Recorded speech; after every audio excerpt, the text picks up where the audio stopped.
What is going on, everyone? Hello and welcome back. We are in it for the long haul tonight. I'm very excited.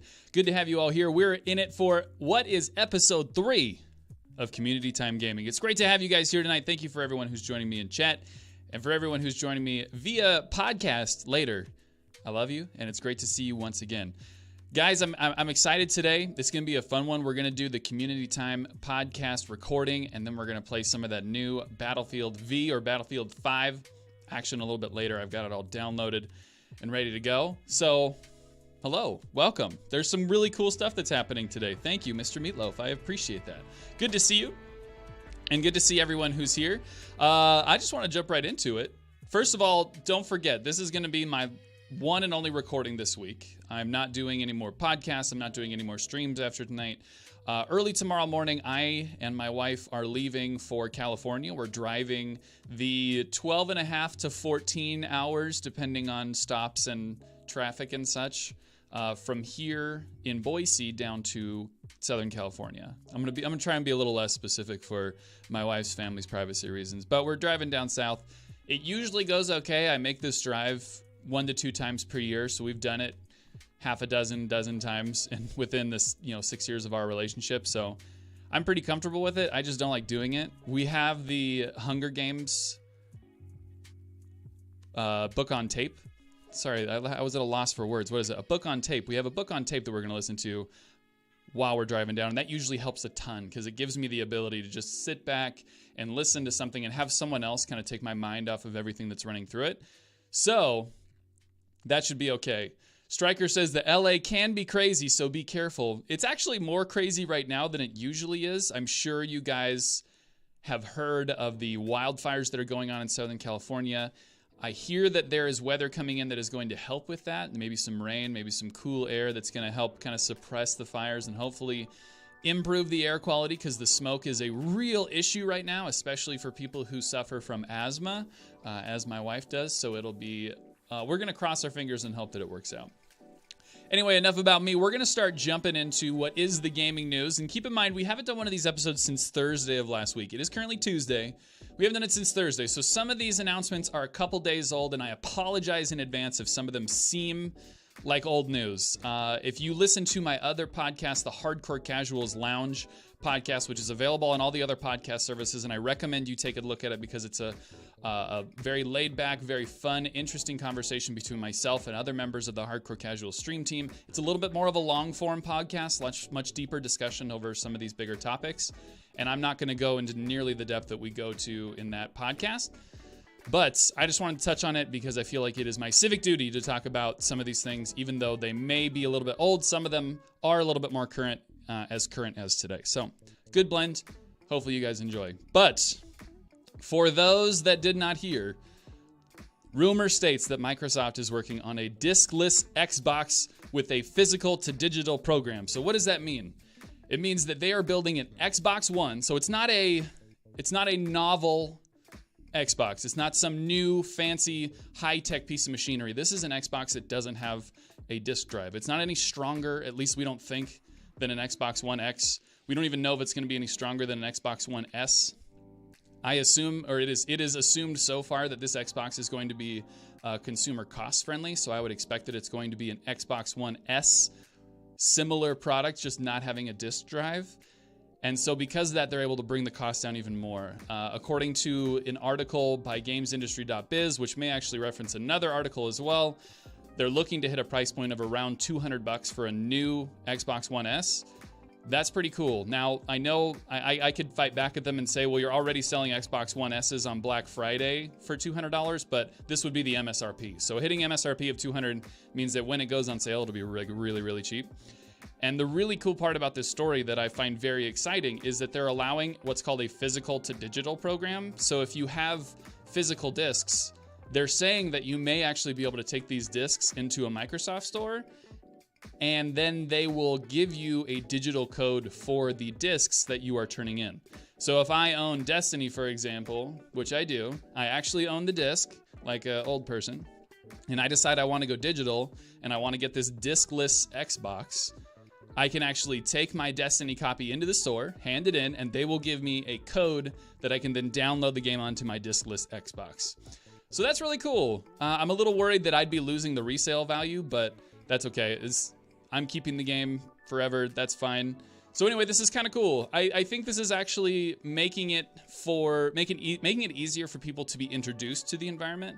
Microsoft has done a wonderful job of making them the more appealing choice for people trying to get into video games for the first time. So you think about how this would work really well with something like Game Pass. So if you buy a $200 brand new box and you get a year of Game Pass and a year of Xbox Live that they're going to bundle with it because they're smart, then you have what could be a year of awesome content for $250, which is much more than you can say for any other box right now. So that's really cool.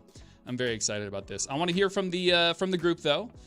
Don't forget, this is Community Time Gaming. I probably should have mentioned that in the beginning, and I need to start putting it in my notes that I need to introduce the podcast. But this is Community Time Gaming, where we take information not only from the news, but from the viewers who are here live. If you want to call in or be a part of the show, I do have my Discord available.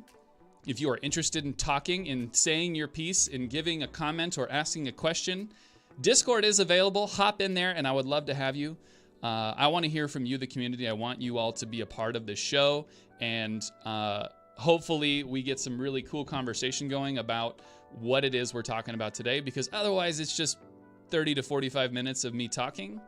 And as delicious as my voice can sound, I feel like it is better if we break it up just a little bit. So I'll cross my fingers and look forward to seeing what you guys have to say. So Daft Venom says, I'm all for digital. That sounds rather neat. So what is it about all digital? Oh, here he is. He says, I dig it for sure. I'd be interested in the physical to digital comparison if that's something that's readily available. I think it's such a good idea because, like, so if you're coming at it from the TIE Fighter perspective, that'd be something I'd be kind of hesitant to jump into, because I have 24 games that are on disc and I'd never be able to play them again. But now this is keeping me in this environment because I can now get them turned directly into download codes. So that's really cool. So that's awesome. Nightmare Stanza says, a paper cut outside of a disc when you buy the box copy of Fallout 76. So he says resale value is not an issue if you're buying Fallout 76. Yeah, I understand. Quiet Money, good to see you, my man. Hello. So I think this is a big move, right? They're pushing everyone towards that all digital world. Not only does this make it easier for people to be introduced to the Xbox environment by lowering the cost of admission, but it also kind of subtly hints that they're looking to push the used game market out. Xbox already has really good sales during the holidays, so they're really, this is another facet of them kind of edging out people like GameStop, right? Because GameStop specializes in two things. They specialize in buying up your used games and selling them, right? I shouldn't say two things. They specialize in one thing, and that's buying and selling used games. And they're getting rid of that 100%. So Tyriel says, talk via Discord, but how is that going to work? We have voice commands or voice channels down at the very bottom called push-ups and squats. And if you hop into the push-ups channel, I can bring you guys into the squats channel one at a time, and we can talk about it. So you got to have a microphone, and you got to be able to click on the push-ups channel, and you will be good to go. There you go. Thank you, Nightmare. There you go. Okay, so we have our first caller. In Mixer here, his name is Tyriel746. In Discord, he is Tachanka Brazil 2.0. Let's hear what Tachanka has to say. Tyriel, how you doing, my man? What's going on? How's it going? Hey, how you doing, bud? I'm good. I'm good. Good, man. So tell me what you think about this this discless Xbox. It's actually a very good idea. You think so? To be honest. Is it something that you would buy? Of course. Yeah? Like I have some discs like Borderlands 2, The Witcher, Dark Souls. Like I can trade for those codes, and I don't need to be worried. Oh, I need to put a disc on my Xbox to play, I don't know, a game I want.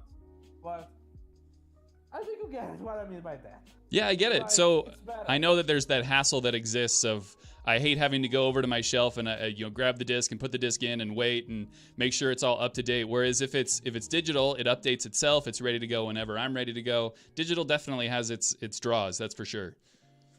Yeah. Very cool, man. Those draws you can resell, you can do nothing about that. Say that again? But the advantage is you don't need space to actually do something. So you don't need physical space, but you will need digital space. So what about like terabytes of memory? That's the problem. I mean, they do make hard drive space cheaper and cheaper now. So I know I was able to swoop up like a 4 terabyte hard drive for my Xbox, and it was only like $100, and that was a year and a half ago. So it's even cheaper now. Like 5. Yeah, see. Gonna be like 10. So I mean, eventually games are going to be so big that you're going to have a shelf on your bookshelf, and it's going to have to be dedicated to the different hard drives that you have with all your different games on the hard drives. Uh-oh. That's literal. Yeah, isn't that scary? Well, cool, man. Anything else you want to say about the Xbox before I swap you out? No, don't need to. All right, we'll move on to another topic, and if you want to keep hanging out, go ahead and just hang out in push-ups, and we'll pull you back in a little bit, okay? Okay. You got it, man. All right, this is Bolt Striker on the line right now. Bolt Striker, tell me what you think, man. Okay, I'll admit this like disc-less Xbox, it's a good idea. Mm-hmm.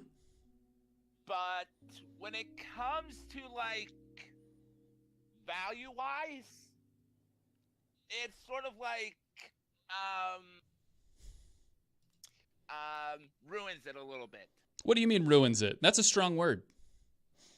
Well, I mean, like, if you want to like pass down like gaming from kids to like say like your son or daughter, it's like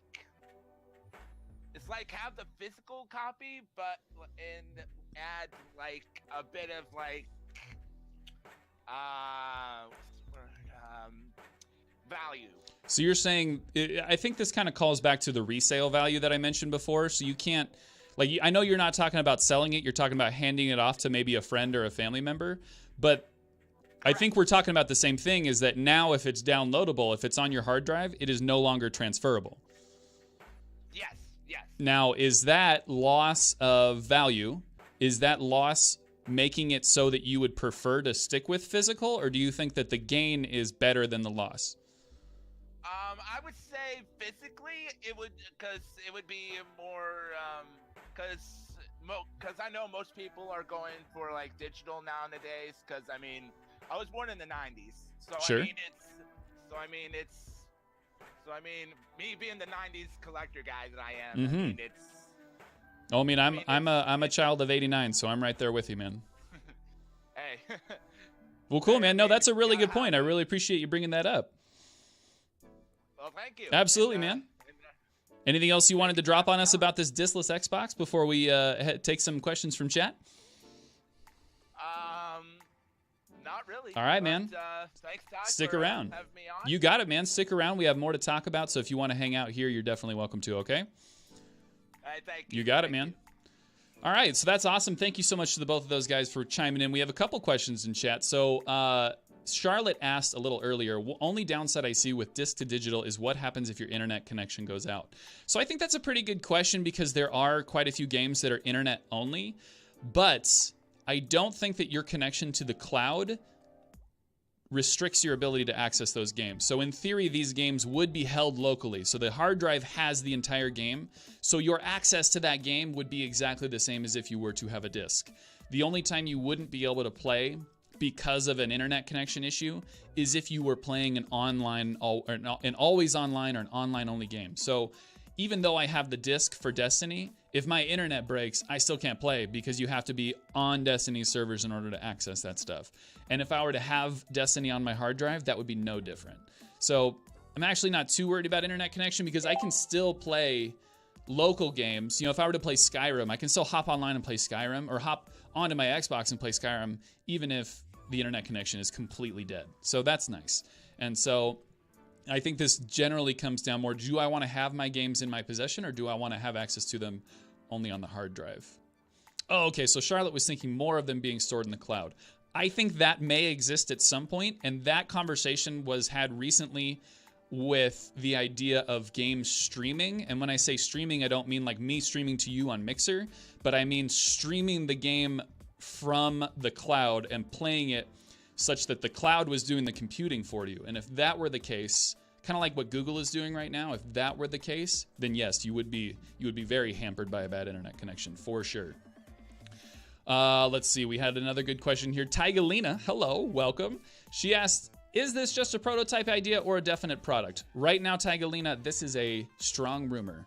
The rumor has come from a source that has, in the past, been reliable. We don't have a definitive answer from Microsoft, but it is a rumor from a good source. So we'll see. We're just ideating right now. We're pulling stuff out of the air. We're speculating, and it's fun. Let's see. There's also certain games like Elder Scrolls Online that require always online to play. Exactly. Just like we were talking about, it doesn't matter if you own the game via disc or via download. If you have to be online to play, having an online connection is 100% necessary. Neon Ice says, if the power goes out, only half of my house loses power, and my internet still keeps going, and I can just plug it into my living room because that has power no matter what. Dude, that's super cool. Are you on like a hospital line or something? That's really nice. That's super cool. Anyway, so guys, thank you so much. That is what we have about the rumor for the diskless physical to digital program for Xbox. Again, this is a working rumor. This is all speculation, and I love speculation. It's so exciting. So we'll see what happens with that as that story develops. Another piece of news, moving on a little bit. Hi-Rez Studios of Smite and Paladins and Realm Royale fame, has announced that those 3 games, Smite, the third-person, what do you call them? It is a, what does it call it? The Arena MMO? MOBA, thank you. Why did I blank on that term?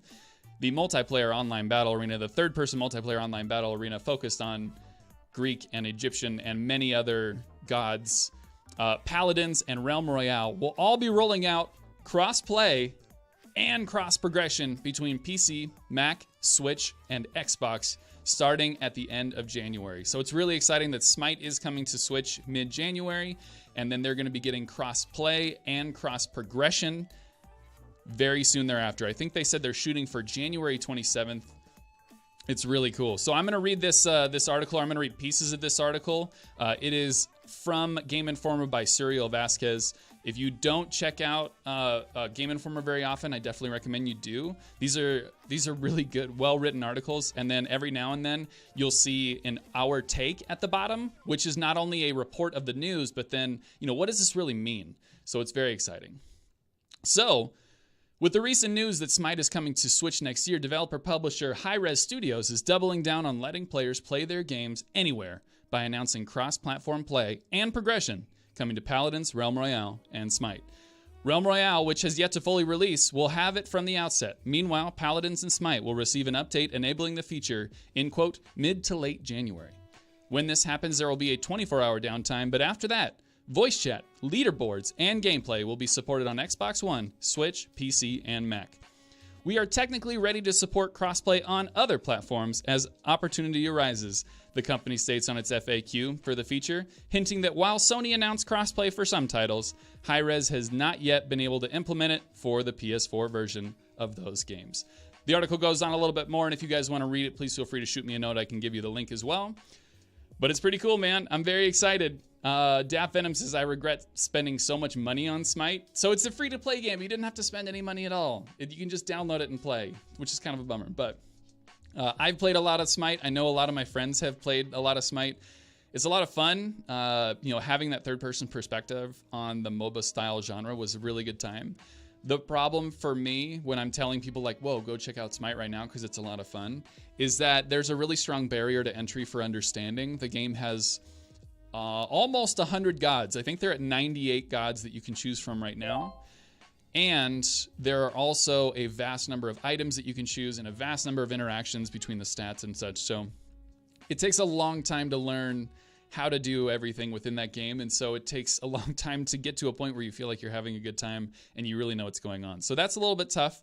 Paladins is a very Overwatch-style hero shooter, while Realm Royale kind of took the universe of Paladins and turned it into a battle royale. They actually started with Paladins champions and then decided to shift away from that, so now they just kind of have hero archetypes instead.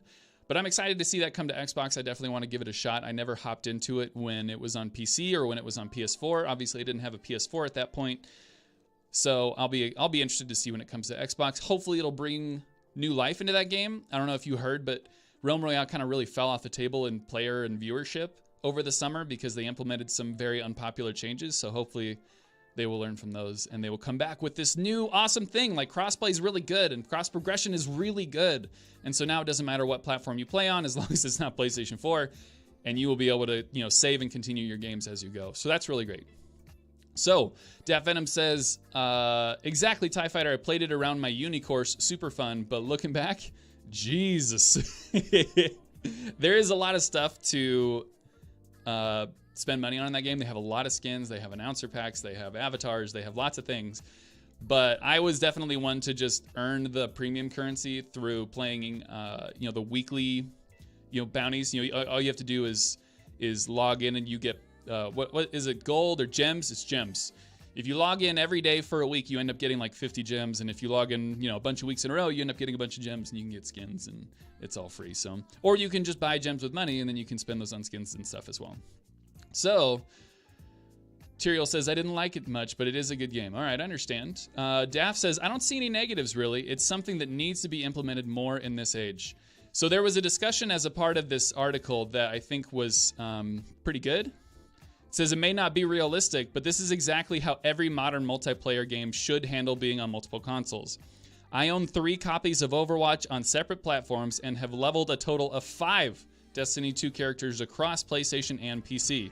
I can only dream of merging all that loot I've collected under one account I can play whenever I want. As Sony continues to chip away at its cross-play wall, I can only hope multiplayer games adapt this level of platform cross-compatibility as the standard instead of the exception. So I think that puts it really well. Serial Vasquez did a really good job of putting it succinctly. This should be the standard. This should not be something that is news. We shouldn't be this excited about this. This should already exist. I mean, we know it's possible. Fortnite has shown us that it is possible. It should not be an issue for me to play Destiny on my Xbox and then move over to the PC and play there. That shouldn't be 2 exclusive accounts. We want it to be one cohesive Destiny-ness or Smite-ness or any. We want one whole package, and I think this is absolutely a step in the right direction. So kudos to Hi-Rez for getting Smite, Paladins, and Realm Royale on the cross-progression and cross-play train. Hopefully, PlayStation 4 is able to get Fortnite out of beta sooner rather than later, and we will see more crossplay action as we move forward. Daft says, because surely that already exists within Destiny, and it's literally a switch that needs to be turned on. I mean, maybe. It could be. I mean, these people are rolling it out pretty quickly. I don't know if you remember, there was a time in Fortnite, I think it was sometime mid last year, maybe about a year ago, where crossplay happened for like, I don't know, 30 minutes one afternoon. It literally got turned on and off. And that's what made everyone think it was a switch, because it literally was a switch that got turned on and got turned off. And so that was really funny that they say it's not a switch, but it got switched on and it got switched off. So I don't know. I don't know if that was a fluke or actually a button that got pressed, but it sure felt like it. So Nightmare says PlayStation players reported seeing spaces in the name instead of underscores. Does that mean that's what tipped them off? There you go, because Xbox players can have spaces in their names. PlayStationers cannot, only underscores. So, pretty cool news. We still have a couple members here in the Push-Ups Discord, so I'm going to pull one of them back in at a time. We'll see what they have to say. Once again, guys, if you definitely want to say something about this, stick around. If you feel like you don't have anything to say, you can just disconnect for a moment and then come back in when you feel like you're ready to talk. So I'm going to pull one of you in at a time, and we'll see what we got here. So Bolt Striker, my man, tell me what you think about this crossplay. Hello? Bolt Striker, you there? Nope. All right. He's gone. We're switching back. We're going to go over to our man, Tachanka Brazil 2.0. Tachanka, tell me what you think about this crossplay, man. Oh, shit. Hey, man, if you're in the Discord, that means that's the signal that you're ready to go. Yeah, I know that. To be honest, that's like very good. Don't even think it's very bad. It's kind of the PS4 part, if you know what I mean. Like, why? Why did they need to be so close in terms of cross-platform, if you know what I mean? What do you mean so close? they don't want to do this. You mean, are you talking about Sony and PlayStation? Yeah. So I think we're in a stage right now. We've kind of crossed that threshold where they do want to do it. They've realized that it's actually a good idea. Now they have to get their technical ducks in a row, because they've stated that they want to. For Fortnite, it is quote unquote in beta, which means it is on the way. They're committed now. Yeah. But now we have to get all that code in place, and I'm sure that while Fortnite may have been able to turn it on and off, it may not be so simple for everybody. So I'd like to think that at this point now it is an inevitability. So we'll see. Yeah. And in the future, of course, that's gonna be like a common thing. Like, let's see, Destiny. If it's gonna happen, Destiny 3. Exactly. That's what I want, right? You want this to become the rule, not the exception. You want this to be the standard, where if a game comes out and they announce that they do not have crossplay, everyone's gonna be like, wait, that's abnormal. You want it to be abnormal to not have crossplay. Yeah, that's true. So there you go. Don't you think that's gonna be like not normal? It's like Gears of War, for example.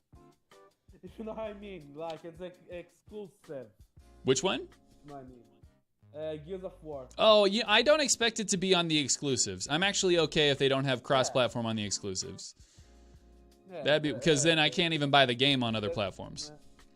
So you can't expect them to have multiplayer over there. But I definitely, But the rest like Warframe, Destiny. Right, you want all the third parties to be on board, yeah. Like, jeez. Yeah, exactly. Jeez, just let me play with my friends, right? Yeah. Or like people from PC or people from Switch. I don't have people on Switch, so that doesn't matter for me. Not yet, you don't, but maybe soon. Yeah. Hopefully, Smite moving over is a symbol that we may see Warframe crossing over very soon. But I don't know how their servers look, so it may be more difficult than I know. But we're gonna talk about Warframe a little bit more in a little bit. I know. All right, cool. Well, thanks so much, man. We'll talk to you. We'll talk to you in a little while, okay? Okay. All right, cool, man. I'm gonna continue the stream, so yeah. Okay, see ya. All right, awesome. So Charlotte said a little bit earlier, I think it would actually increase sales and players if they know they could play with their friends on other platforms. I 100% agree with you. This is 100% right. And I know that there are games that exist that people who have friends on either side of that fence would be really hesitant to buy into if they knew they wouldn't be able to play with their friends. And I think that's one of the things that made Fortnite so popular, because it didn't matter. You could be on your Xbox and your friend could be on their PlayStation, and your mom could be on the Switch and your dad could be on the PC, and you guys could all play together like one big happy family. Now, I know we're waiting on the PlayStation, but yes, it's awesome, and it'll get there, and I'm so excited. Once again, we're being hosted by Channel 1. Hello, everyone, and welcome back. We're in it for another great episode of Community Time Gaming. Thanks so much for joining us. We're talking about how Hi-Rez very recently enacted crossplay and cross-progression. I should say, they didn't enact it. They announced crossplay and cross-progression for Smite, Paladins, and Realm Royale for PC, Mac, Switch, and Xbox. So we're very, very excited. Thank you so much for everyone who's coming in and saying hello. It's good to see you. My name is TyFighter. Oops, there goes my Firebot. Sorry about that. I'm just going to turn that off so it doesn't make a bunch of noise. There we go. Ooh, it's pissed. There we go. All right, there we go. So, I'm very excited about it. For those that are just joining us, we had a big, long conversation about it. But overall, just like Charlotte says, this is a big win for everybody. This is a big win for gaming, kind of across the board. And hopefully this is a direction that we'll see the structure of gaming go. When it comes to third-party publishers and developers, cross-progression will be the standard and the norm and not the exception. And we can only cross our fingers that it happens sooner rather than later. Yes, welcome everyone who came in here. It's great to see you. Great to have you with us. And I look forward to, hopefully you have a good time tonight as a part of the Community Time Gaming Podcast. Daft Venom asked, do you think that the price of Xbox Live and PS Plus will go up with crossplay? Now that's a really good question. I'd like to think not, because in theory, it is the third parties that are doing the work when it comes to the cross-progression, right? So hopefully Xbox is still doing the same thing that they were doing before, but now their service is just being used more effectively. I hope that those prices don't increase, but if they increase on one side, they'll probably end up increasing on the other side as well. I'd like to think there will be at least some level of parity between those two. Hello, everyone who's just joining us. Silverion, 7 of 7. Who else do we have here? We have the Mylinator. We have the Trucker Dude. We have Term Tomcat. Let's see. Who else did I see? Jimmy, Sideburns. How you doing, my man? The Midgelissus. It's good to see you again. Welcome back. So we're moving on. This was a kind of a bummer for me when I found out about this little piece of news. So the Fallout 76 patch was released yesterday for their first quote-unquote update to the game.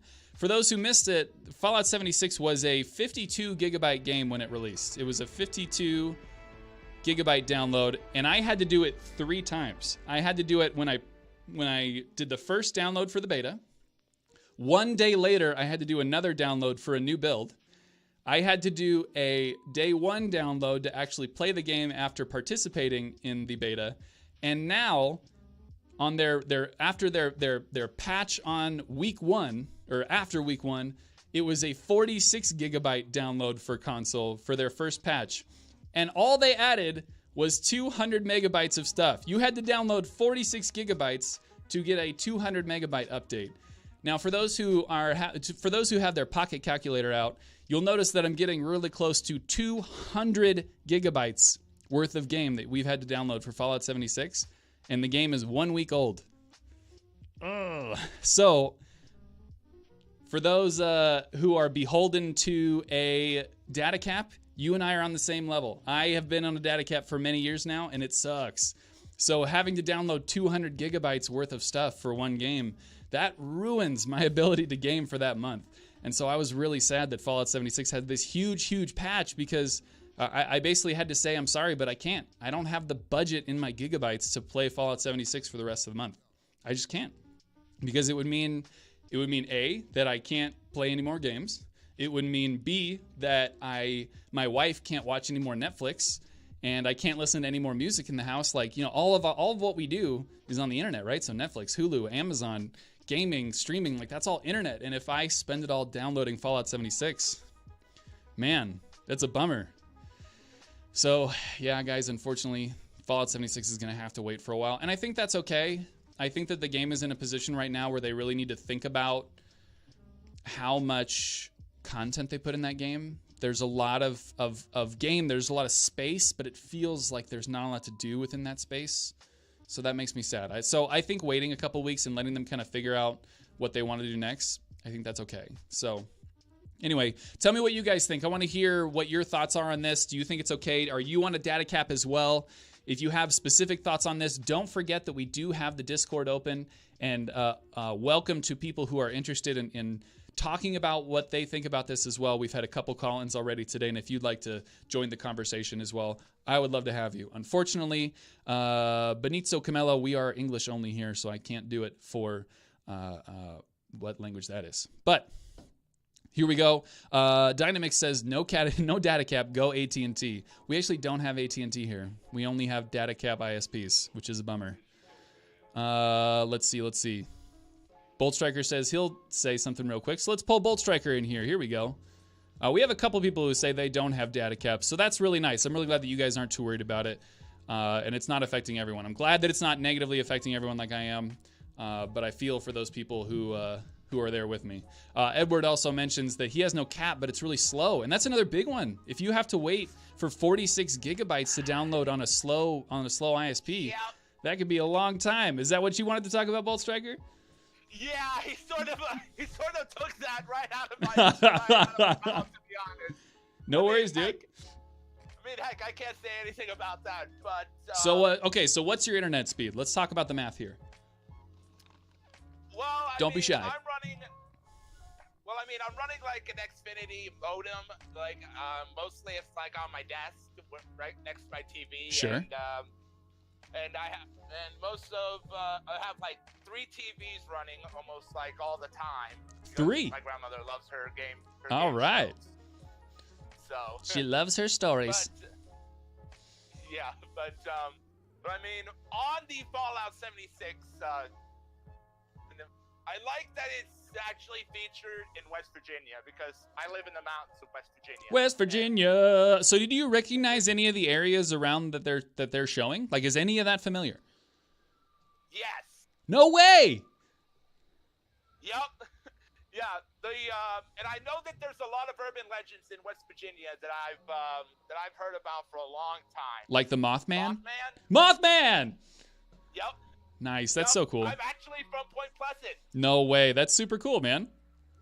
Yep. So you excited to dive in, but you're just locked behind this slow download?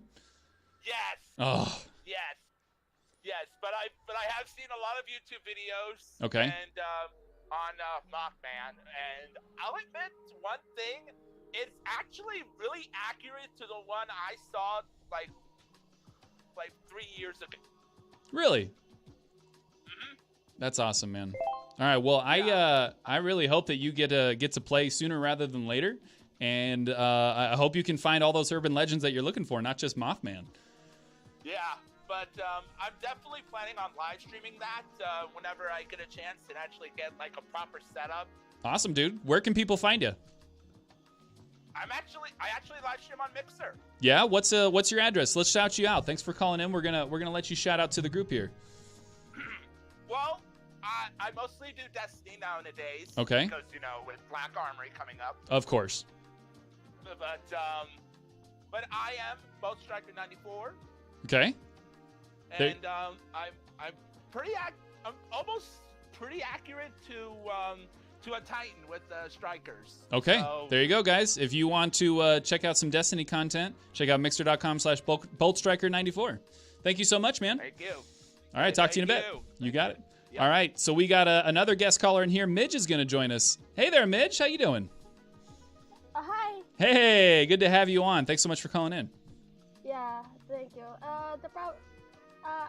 To be honest, I live here in the Philippines. And Okay. My speed here is, when I use Wi-Fi, it's 32 ms ping. Okay. And 8 download and less than 8 upload. Oh, 8 megabytes down. Oh, baby. Yeah. And also less than 1 upload. Less than 1 upload. Midge, you are going to have a tough time downloading 46 gigabytes worth of Fallout 76. Yeah. Also, I don't play that, but yeah. Oh, okay. Well, that's good. Then you don't have to worry about it too much. But I definitely feel you. I used to have an internet that was that slow, and it was basically to the point where if I wanted to play a game, I had to set it on download before I went to bed, and then just go to sleep, and then hopefully it'll be ready to go when I wake up. Yeah. And then also, yeah, I also got problems on streaming myself because of my upload speed. I use mobile data for a better upload. Yeah, unfortunately, just having that 1 megabit up makes it pretty tough. So I wish you the best of luck. Hopefully they can get that upgraded sooner rather than later. Yeah, I know. All right, awesome, Midge. Well, thank you so much. Hopefully we'll see you around in the Discord soon. Yeah, see ya. All right, later. So there you go, guys. Apparently my issue is not the most common issue. Apparently the issue is not that I'm sad that I'm hitting my data cap, because apparently I'm the only one here that has a data cap. Everyone says, get on the capless stuff, Ty. Apparently the issue is speed. So we have Edward here in chat. He says that a game that big can take as long as 5 days where he's from. Oh my goodness. I'm so sorry. That sucks, Edward. For those who don't know, Edward is a long-time friend of the stream. Good to have you here, Edward. Daft says, I feel for Tej. Imagine Destiny 3 was digital only. Oh, you guys must be talking about digital stuff again. There you go. So that's what we got for Fallout 76. So for now, for me, because of that data cap, Fallout 76 is going to rest in peace until the 7th of December, because that's when my internet resets, is the 7th of every month. Silverian says, no ISP in Sweden offers the data cap plan as far as I know, not for home internet. You could try and find, I could try and find some for you, Ty. I'll just take some of that sweet Swedish internet. That sounds good, man. I'll take it. You just send it over here. We'll run a fiber cable the whole way and see how it goes. I'm just going to pause for 1 second. Everyone who's been in the chat here for Channel 1, thank you so much. Everyone has been absolutely awesome. So it's great to see people here Great to have new people in chat. I have a ton of followers that just came in, and I didn't announce darn near any of them, and I just wanted to say thank you all. I really appreciate all the new people coming in and being part of the stream. This is the Community Time Gaming podcast that we're recording not only for Mixer here, but also for Spotify and for iTunes and stuff. And if you guys are interested in being a part of the conversation, you're welcome to join Discord. Please feel free to type here in chat, and we will take comments from chat. We will take comments from Discord as well, because I want this to be a very interactive experience. So thank you so much, everyone. And I also appreciate all the sparks that are being dumped in. Thank you so much, guys. I'm only streaming once this week, so I don't think we're going to get super huge on the totals, but I do really appreciate you guys very, very much. Thank you for that. So, moving on. We got a couple more here. We're doing fantastic. Ladies and gentlemen, I have an announcement. This was a big one today. Warframe, the free-to-play, Ninjas Play Free game on Xbox, PC, and PlayStation 4 is now officially on Nintendo Switch. Very exciting. For those who have a Nintendo Switch, you can now be a space ninja wherever you want to go. Man, I'm excited. This is really cool. Daft Venom says, it's on Switch? Well, damn. Let me download it. Yes, it is available now as of about 1 o'clock this afternoon, my time. So approximately 5 hours and 38 minutes ago is when it became available. Whatever time that is for you, Daft. I haven't done the conversion for the UK yet. But thank you so much for the 100K Sparks, guys. You guys are the best. Thank you. I appreciate you very much. Yeah, Stargate says, I'm out of Mixer. Let's go play Nintendo. So for those who are curious, if you have an account on PC, I believe that there is a, not an account migration, but like an account cloning. So it basically takes a picture of your PC account where it is, and it puts it onto the Switch. And then the two basically start acting like two different accounts from there. So you can use your current advancement within your PC account of Warframe as a starting point for Switch, but from there they branch off.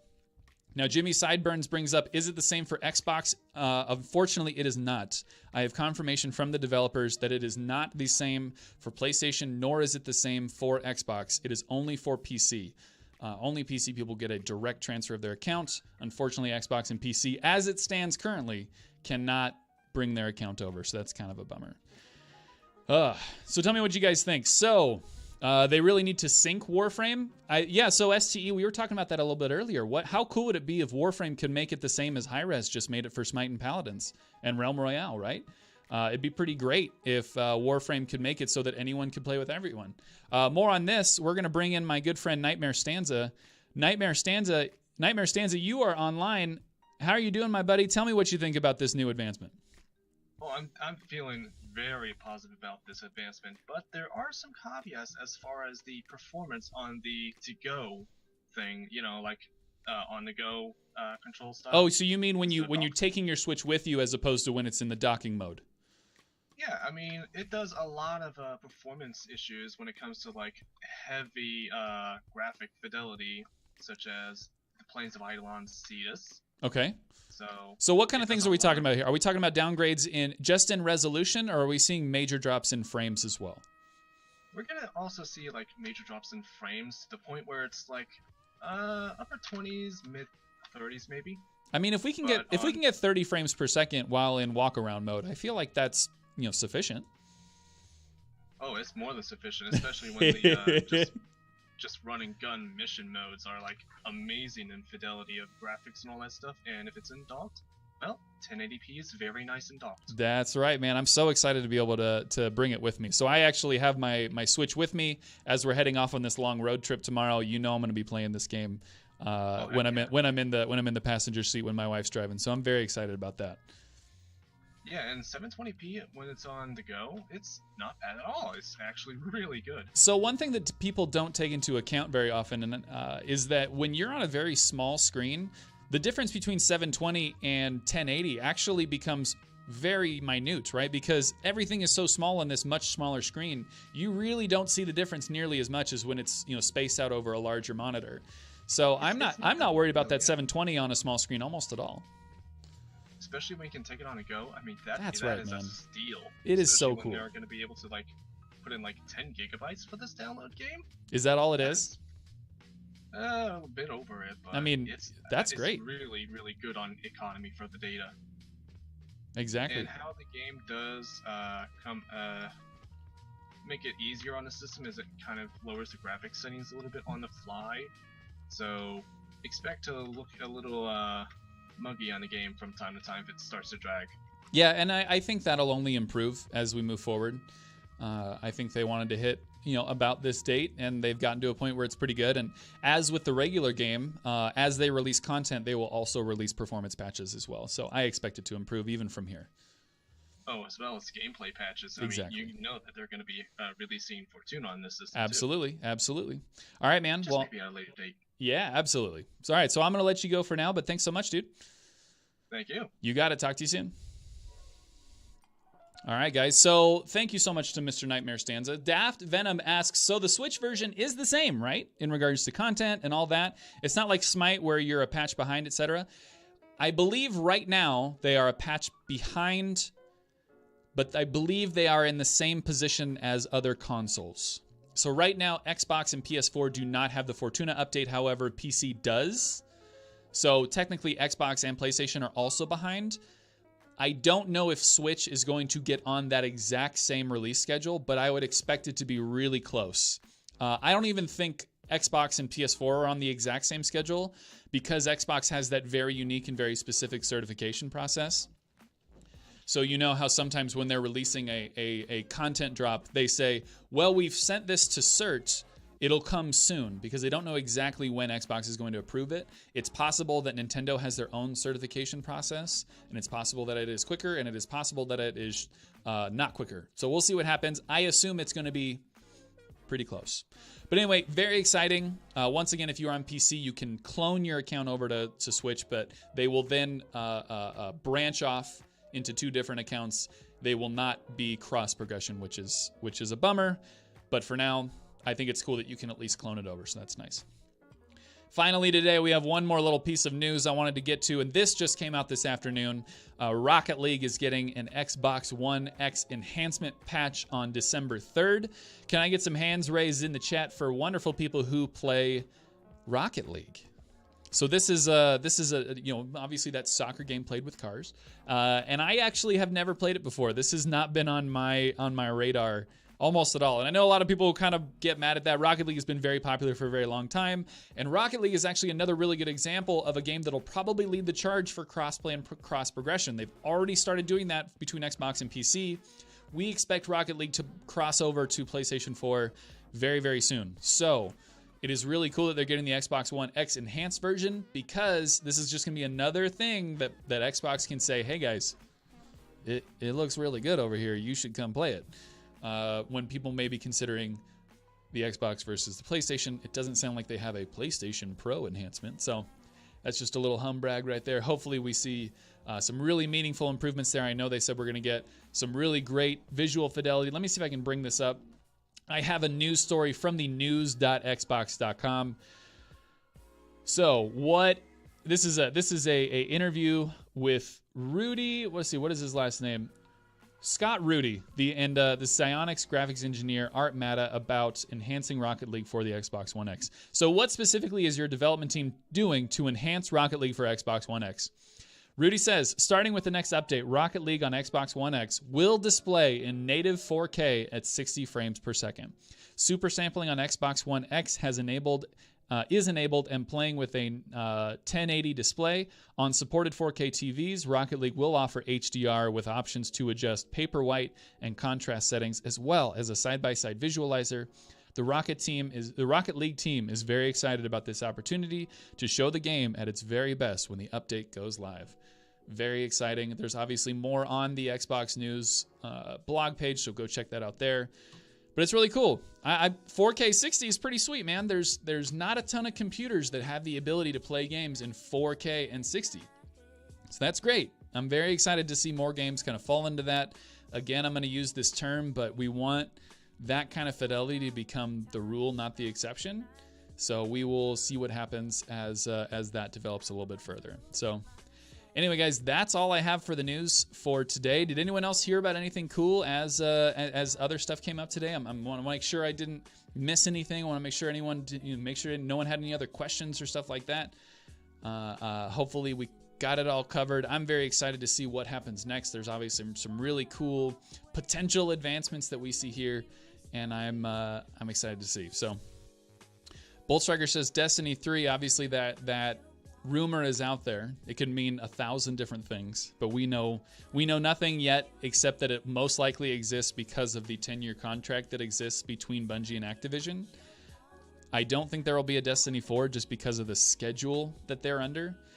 Crash asks if there's any more news regarding Anthem. Crash, I'm not sure if you saw, but in our Discord we posted a video that was a live stream from BioWare, and it was a discussion of their customization options. So they did about a 45-minute live stream that showed all the different ways that you can customize your Javelin.